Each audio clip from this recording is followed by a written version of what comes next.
Salam sejahtera dalam kasih Tuhan kita Yesus Kristus. Kita akan melanjutkan khotbah eksposisi kitab Filipi pasal pertama ayat yang ke-9 hingga ayatnya yang ke-11.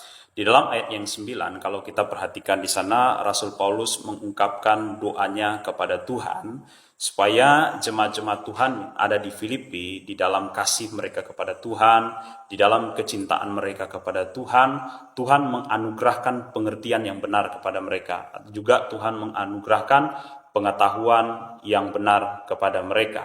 Karena kenapa saudara-saudara berkati oleh Tuhan?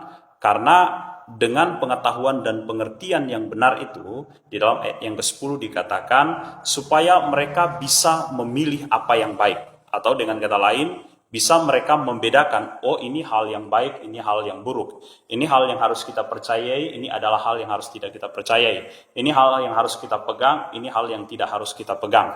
Ya, dan kemudian supaya mereka hidup suci menjelang kedatangan Kristus yang kedua kali.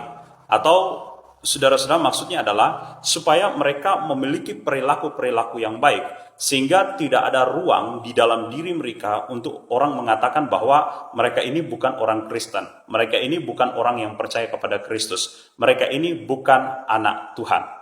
Maka oleh karena itu Rasul Paulus mendoakan, memohon kepada Tuhan supaya oleh anugerahnya Tuhan menganugerahkan pengertian, Tuhan menganugerahkan pengetahuan supaya mereka dapat memilih apa yang baik, mereka dapat hidup suci menjelang kedatangan Kristus yang kedua kali. Nah, kita juga sama saudara-saudara, kita juga menanti kedatangan Kristus yang kedua kali. Nah, untuk mengisi hari-hari hidup kita dengan menanti kedatangan Kristus yang kedua kali, kita harus bisa memilih apa yang baik dalam hidup ini. Kita harus hidup suci di hadapan Tuhan. Yang ketujuannya saudara-saudari berkati oleh Tuhan di dalam ayat yang ke-11 adalah supaya melalui kehidupan kita Allah dipermuliakan. Supaya melalui kehidupan kita Allah dipuji. Dengan apa? Dengan melakukan apa yang baik, dengan melakukan apa yang suci berdasarkan pengertian dan pengetahuan yang benar. Oleh karena itu saudara-saudara berkati oleh Tuhan, penting kita mendoakan satu dengan yang lain supaya Tuhan anugerahkan hal-hal yang demikian dalam hidup kita. Nah, selain berdoa juga saudara-saudara penting kita untuk belajar kebenaran firman Tuhan. Karena dari sanalah bersumber pengetahuan dan pengertian. Ya, saudara-saudara, kita tinggal di tengah-tengah dunia dengan berbagai macam pemahaman, dengan berbagai macam pemikiran-pemikiran. Yang tidak sedikit saudara-saudara itu bertentangan dengan isi kitab suci. Oleh karena itu penting kita untuk belajar firman Tuhan. Nah, firman Tuhan ini saudara-saudara bukan hanya diperuntukkan untuk rohaniawan-rohaniawan saja, tetapi juga diperuntukkan untuk semua orang, bahkan jemaat saudara-saudara. Dan kita tidak boleh berpikir bahwa hanya rohaniawan yang perlu mendalami kitab suci, tidak perlu jemaat, ya. Tinggalkan pemikiran-pemikiran yang demikian. Sebab kita tinggal di tengah-tengah dunia ini yang seperti saya katakan tadi, tidak sedikit pemahaman-pemahaman, tidak sedikit pemikiran-pemikiran yang bertentangan dengan kitab suci. Kalau kita tidak memiliki pengertian yang benar, kita tidak akan pernah bisa memilih apa yang baik dan hidup suci di hadapan Tuhan. Saya berikan contoh saudara-saudara berkati oleh Tuhan, salah satu contoh di dalam Alkitab. Misalnya jemaat Tuhan yang ada di Korintus. Nah, mereka tinggal di satu lingkungan di mana mereka tidak percaya yang namanya kebangkitan tubuh. Dan lingkungan itu saudara-saudara telah mempengaruhi mereka sejak lama. Sehingga walaupun mereka menjadi seorang Kristen, mereka tidak percaya mengenai adanya kebangkitan tubuh. Karena memang kepercayaan yang mereka pegang sebelum menjadi orang Kristen, hal yang demikian.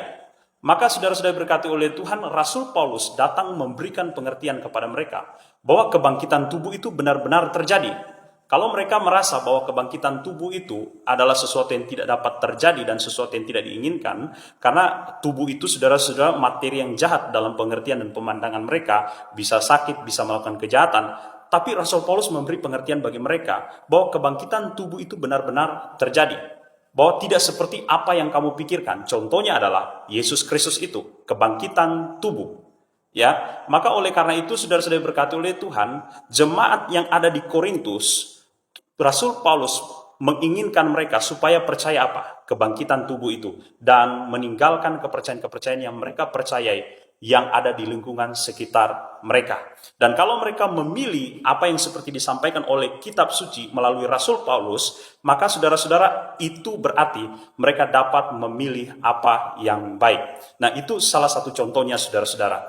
Nah, kita seperti saya katakan tadi, tinggal di tengah dunia ini yang tidak sedikit pemahaman-pemahaman, pengertian-pengertian kita dengan adat istiadat kita, saudara-saudara. Kalau kita tidak memiliki pengetahuan dan pengertian yang benar, kita tentu tidak akan pernah bisa memilih apa yang baik. Kita tentu tidak bisa hidup suci di hadapan Tuhan.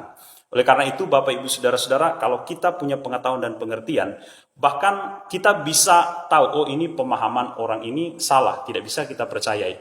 Bahkan kalau seorang rohaniawan pun, seorang Kristen pun, saudara-saudara, kalau berkhotbah, misalnya dia bicara tentang Allah atau dia bicara tentang Tuhan, kita bisa tahu, wah, bahwa orang ini tidak konsisten ketika dia bicara tentang Tuhan.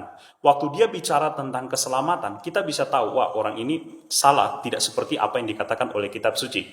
Waktu dia berbicara tentang perilaku yang baik, saudara-saudara berkati oleh Tuhan, kita bisa tahu bahwa, oh, perilaku yang ditekankan, yang dia katakan dengan kitab suci, itu tidak sama atau tidak pernah didukung oleh kitab suci.